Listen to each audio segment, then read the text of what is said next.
Llega el momento de hablar de economía para todos, con nuestro experto Carlos Trullén. Carlos, bienvenido. Muchas gracias. Oye, estos días se habla mucho de inteligencia artificial en muchos campos de nuestras vidas, como puede ser la industria, las estafas por internet, pero es que a la economía también le afecta la inteligencia artificial. Por supuesto, realmente la economía al final debemos entender que es todo ese sistema que nos hemos montado para intercambiar bienes y servicios. Es decir, que todo lo que hacemos al final afecta a un nivel económico y al revés, todo lo que es económico nos acaba afectando a nivel personal y a nivel social.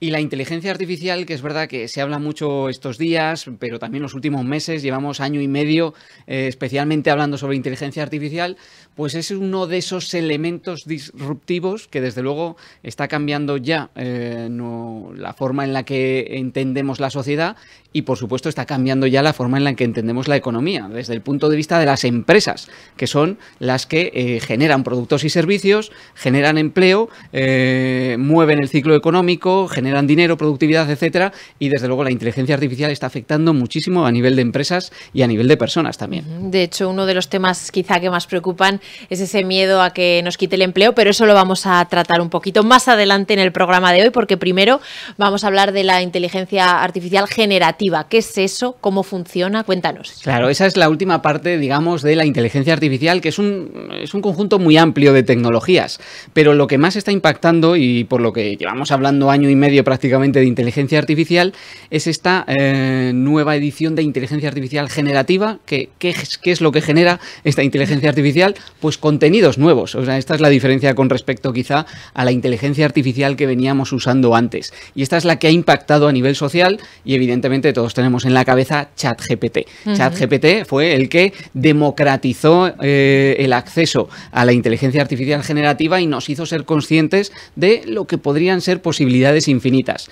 Pero ChatGPT realmente genera textos, pero tenemos aplicaciones y software capaces de generar imágenes, de generar vídeos, de generar música, de generar poemas, sonidos, es decir, todo un conjunto de herramientas que a partir de unas instrucciones básicas y sobre todo de todo el conjunto de datos sobre el que aprenden estas tecnologías, que se basan, recordémoslo, en el aprendizaje continuo en base a un conjunto muy amplio de datos, pues son capaces de crear, lo que hemos dicho, cosas como imágenes, texto, vídeo, etcétera, que antes llevaban muchísimo tiempo. Y eso es un cambio a nivel de productividad muy importante, tanto desde el punto de vista de las empresas como quizá a nivel particular.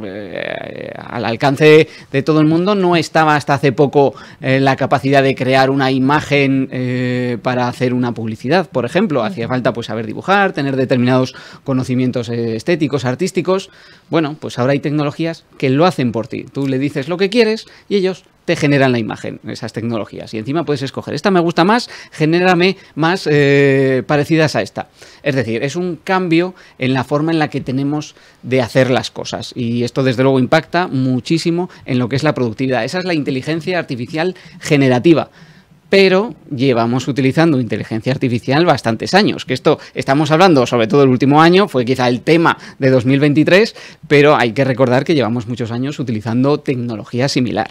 Claro, la cosa es no acabar como en Terminator, ¿no? Con Skynet, que la cosa pinta mal para los humanos. ¿Qué tipo de tecnología de ese estilo veníamos usando y por qué no lo sabíamos? Es que es verdad, cuando hablamos de tecnología, de inteligencia artificial, perdón, sí que se nos viene a la imagen películas de este tipo. O sea, tú has dado en el clavo, Terminator, la inteligencia que se vuelve más inteligente que los humanos y que nos acaba aniquilando porque somos malos para el planeta. Bueno, a ver, la inteligencia artificial, de hecho, es un término que ya se acuñó en la década de los 50. Y de hecho, todo el mundo coincide en que tiene sus orígenes como tecnología en un artículo publicado por Turing en 1950 precisamente, que hablaba sobre la capacidad de las máquinas para pensar. Y en el fondo la inteligencia artificial no tiene una definición exacta y concisa, pero es el conjunto de tecnologías que hacen que las máquinas piensen de forma cada vez más parecida a los seres humanos. ¿Y qué significa de forma cada vez más parecida a los seres humanos? Pues que son capaces de detectar un contexto, un entorno, de recopilar datos y extraer conclusiones a partir de esos datos. Venimos utilizando inteligencia artificial desde hace bastante tiempo y de hecho uno de los casos más famosos fue en 1997 la computadora Deep Blue que venció en una partida de ajedrez al campeón Garry Kasparov. Bueno, eso fue muy famoso porque las máquinas ya podían pensar. Bueno, en los videojuegos, y en concreto en los videojuegos de ajedrez, se lleva utilizando inteligencia artificial desde hace mucho. Al final es reproducir la forma en la que piensa el cerebro humano en base a una serie de reglas y en base a una serie de posiciones de las partidas. Eso fue una de las primeras aplicaciones más famosas de la inteligencia artificial. Pero el funcionamiento del GPS, por ejemplo, es tecnología de inteligencia artificial. Los robots que nos van limpiando el suelo, no voy a decir marcas porque ya hay varias, en el fondo también es inteligencia artificial porque van chocando con las paredes y aprenden. Bueno, pues aquí hay una pared, ya no voy a volver a chocarme más. En la pandemia se hizo también muy famoso los sistemas de reconocimiento de la temperatura de las personas. En los aeropuertos y en distintos lugares, pues había cámaras que reconocían la temperatura y entonces decían, que este parece que tiene fiebre, a este no le dejes pasar porque a lo mejor tiene COVID. Llevamos ya bastantes años viviendo con esta tecnología de inteligencia artificial. ¿Qué es lo que ha cambiado en el último año? Por una parte, la democratización. Todo el mundo fue consciente de lo que podía hacer la inteligencia artificial con ChatGPT. Y por otra, cada vez más, y no solo en el último año, pero en el último lustro sobre todo, el sistema hardware, es decir, los microchips, que le dan servicio a la inteligencia artificial. Porque para poder interpretar todos los datos de nuestro entorno y poder sacar conclusiones, necesitamos muchísimo poder de computación. Bueno, pues ahora sí estamos teniendo cada vez más muchísimo poder de computación. Y no solo a nivel local, que se llama, es decir, lo que podamos tener en el ordenador de casa o en el bolsillo, sino que se utiliza mucha computación en la nube. Utilizamos servidores, que lo de la nube también es un término que parece que es ahí muy etéreo, pero al final son ordenadores que tienen empresas como Amazon, que tienen miles de ordenadores conectados con capacidad de procesamiento. Todo esto está haciendo que realmente las posibilidades de procesamiento y por lo tanto de alcanzar soluciones se estén duplicando o triplicando o multiplicando por 10 cada pocos meses. Y ese es el cambio cualitativo que estamos viviendo ahora. Ese es el cambio cualitativo que están aprovechando las empresas para mejorar sus procesos de una forma que hace apenas unos años era totalmente inimaginable, porque ahora ya le puedes meter los datos de tus rutas de transporte a un mecanismo de inteligencia artificial y decirle mejóralo para que gaste menos en combustible, para que sea de la forma más eficiente posible. Y entonces la inteligencia artificial lo que hace son cálculos y al final te saca las rutas de transporte que son mucho más eficientes. Rutas que a lo mejor antes a un ingeniero pues le podía costar 2 semanas, un mes sacar, pues ahora salen en apenas unos milisegundos, por así decirlo. Y esto es aplicado a las empresas, pero debemos ser conscientes también de que a la investigación básica esto también está suponiendo toda una revolución, porque se le pueden meter determinados datos de entrada y pedirle que genere hipótesis sobre las que trabajar o que diseñe experimentos que luego llevar a la práctica. Es un apoyo muy importante en investigación básica a nivel empresarial y también a nivel de experiencia de usuario, porque bueno, este es otro tipo de inteligencia artificial que también vivíamos hace tiempo, las recomendaciones típicas que nos salen en el móvil. Apenas hemos hablado sobre muebles y nos salen inmediatamente publicidad de tiendas de muebles. Bueno, eso lleva inteligencia artificial detrás. Algunos se puede sentir un poco agredido, esto viola mis derechos, que no, evidentemente no viola tus derechos porque se los das cuando aceptas los contratos, pero es una mejora en cuanto a experiencia de usuario. El que sean capaces de proponerte exactamente aquello que te pueda interesar es algo positivo. Por lo tanto, todo esto lleva a una nueva revolución a nivel económico, a nivel empresarial, etcétera. Y bueno, hay estimaciones que es como sacar la bolita de cristal, que dicen que va a mejorar en los próximos años el 7% del Producto Interior Bruto, que eso son a nivel mundial cientos de miles de millones de euros o de dólares van a estar invertidos en inteligencia artificial artificial van a generar muchísimo rendimiento. Bueno, eso es sacar la bola de cristal, porque realmente no tenemos ni idea de hacia dónde nos está llevando esto. No lo tenemos los que somos hasta cierto punto legos en inteligencia artificial, no lo tienen tampoco los que trabajan en inteligencia artificial, porque si cada 3-4 meses esto se duplica, triplica o se multiplica por 10, es muy difícil saber hasta dónde podemos llegar. Por lo tanto, ¿nos impacta a nivel económico? Por supuesto. ¿Hasta dónde podemos llegar con esto? No lo sabemos. Y de hecho, ayer escuché una reflexión que me pareció muy acertada, que esto lo podemos comparar con lo que hicieron nuestros ancestros hace cientos de miles de años cuando descubrieron el fuego. Uno de los grandes inventos que se considera de la humanidad y que, por supuesto, mejoró la vida de las personas de entonces y, por supuesto, la economía. El que descubrió el fuego, que evidentemente no sería una persona, serían varias, pero ponemos, el que descubrió el fuego no tenía ni idea de que cientos de miles de años después ese invento iba a propiciar la revolución industrial, porque la revolución industrial al final se basó en la máquina de vapor, que era calentar agua y generar vapores y mover cosas. Algo parecido es lo que estamos viviendo ahora con la inteligencia artificial. Estamos jugueteando, estamos aprendiendo muchas cosas sobre ella, pero no tenemos ni idea de hasta dónde nos puede llevar. Igual que ese ancestro no tenía ni idea que su descubrimiento del fuego iba a llevar a la máquina de vapor, nosotros no sabemos a dónde nos va a llevar esto. Pero lo debemos abordar con confianza, porque la tecnología está siempre para ayudar al ser humano, para mejorar las actividades productivas, para mejorar nuestra experiencia como usuario, para mejorar la sociedad. Por lo tanto, yo ahí quiero transmitir una visión optimista. Claro, decíamos al principio que la inteligencia artificial a nivel empresarial ha llevado a un cambio en la forma de hacer las cosas, una democratización y también esa, bueno, todos tenemos en mente quizás esas escenas de hileras e hileras de máquinas en un sótano con lucecitas y tal.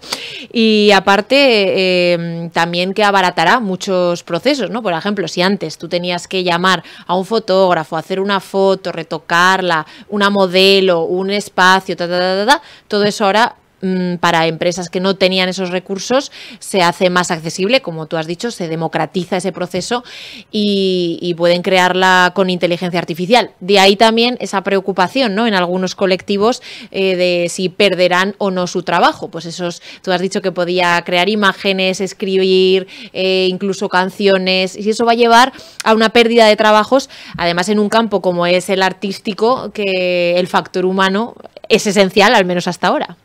Sí, y yo creo que va a seguir siendo esencial, porque por mucho que seamos capaces de diseñar máquinas que aprendan y que generen contenido, yo creo que todavía no somos capaces de replicar el cerebro humano.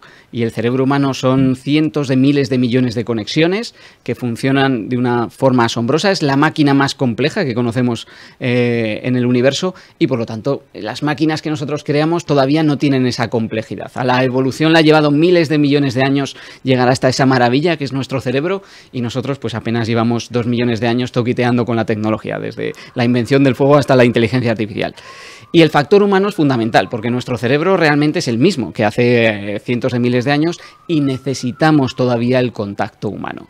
Hay muchísimos campos en los que la inteligencia artificial va a impactar, muchos empleos, trabajos concretos que se van a perder, pero eso no significa que la persona que lo haga se quede sin trabajo. La persona que lo haga va a actualizar su trabajo a las nuevas necesidades. Esto es importante que lo entendamos. No van a hacer las máquinas lo que somos capaces de hacer los seres humanos, sino que las máquinas nos van a ir quitando, y esto lo han venido haciendo desde hace cientos de años. La polea y tal, ¿no? Exactamente, trabajos que podemos prescindir de hacer.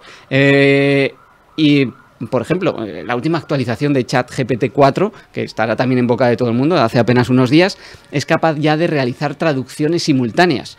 Bueno, uno puede pensar, wow, ¿qué va a pasar con todos los traductores? Pues seguro que encuentran una forma de mejorar esos algoritmos, de trabajar en hacer más accesible todas esas traducciones a muchísimos ámbitos.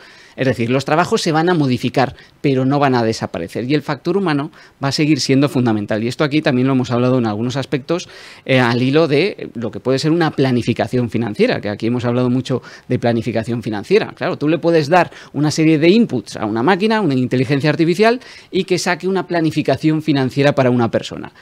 Bueno, eso se va a poder hacer, pero siempre va a ser necesaria una figura humana, primero, que interprete esos datos y segundo, que sea capaz también de detectar otros datos que una máquina no puede detectar, porque una planificación financiera está muy influida también por la situación personal de la persona particular de esa planificación. No va a pensar igual esa persona si ha tenido una pérdida reciente, un fallecimiento o una alegría reciente, un nacimiento, y eso es muy difícil que lo identifique una máquina. Sin embargo, una persona sí, una persona puede preguntar sobre eso. Los clientes no van a preguntar, no le van a contar a una máquina que ayer falleció su madre, pero a una persona sí. Siempre vamos a tener un lado más humano de lo que nos ofrecen las máquinas para poder aportar. Y hay una visión optimista. Las máquinas, la inteligencia artificial, nos va a ayudar precisamente a poder ser más humanos. Por lo tanto, trabajos no van a desaparecer. Va a haber que cambiar muchas cosas, evidentemente, como hemos venido haciendo desde hace muchos años. Pues claro que sí, adaptarse es lo que toca al ser humano. Carlos Trullén, nuestro experto en economía, muchas gracias por habernos traído este tema de actualidad, del impacto de la inteligencia artificial en la economía y, sobre todo, cómo nos puede ayudar esta inteligencia a nosotros a ser más humanos. Gracias.